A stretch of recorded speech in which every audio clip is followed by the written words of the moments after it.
बहुत समय पहले की बात है। पहाड़ों के बीच बसा था मूर्छा नाम का एक छोटा सा गांव। गांव के बाहर एक बहुत ही डरावना पेड़ था। उसका तना काला था, डालियां टेढ़ी मेढ़ी थीं और उस पर कभी पत्ते नहीं उगते थे। गांव वाले उसे कलवी पेड़ कहते थे। लोग कहते थे जो भी उस पेड़ के पास गया वो कभी पहले जैसा नहीं लौटा। एक दिन की बात है। गांव में एक लड़का रहता था। वो चुपचाप रहने वाला, दूसरों से अलग सोचने वाला लड़का था। उसे पेड़ों से बात करना अच्छा लगता था।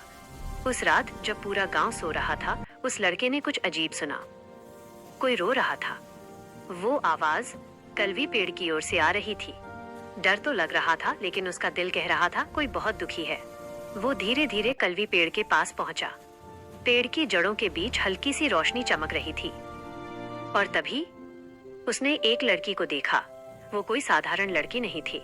उसके कपड़े राजसी थे, माथे पर तिलक था और आंखों में गहरा दर्द। वो बोली, मैं एक राजकुमारी हूँ। मुझे इस पेड़ में कैद कर दिया गया है। राजकुमारी ने अपनी कहानी सुनाई। बहुत पहले उसके पिता ने राज्य बचाने के लिए एक काले जादूगर से समझौता किया था।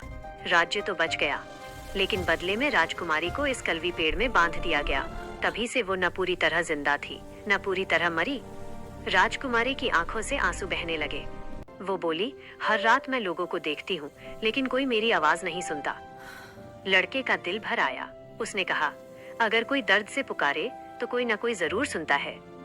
तभी अचानक तेज हवा चलने लगी।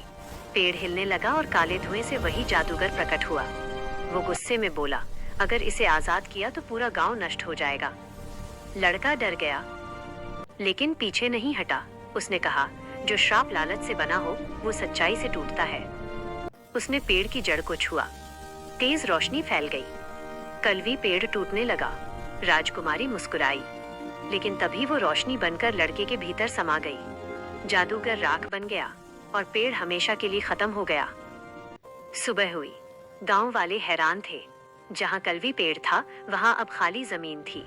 वो लड़का जमीन पर बेहोश पड़ा था। जब उसकी आंखें खुलीं, तो उनमें एक अजीब सी चमक थी। राजकुमारी अब मुक्त थी, लेकिन वो एक याद बनकर उसके भीतर जिंदा थी। कहानी की सीख, जहां इंसानियत और साहस होता है, वहां सबसे गहरा श्राप भी टूट जाता है।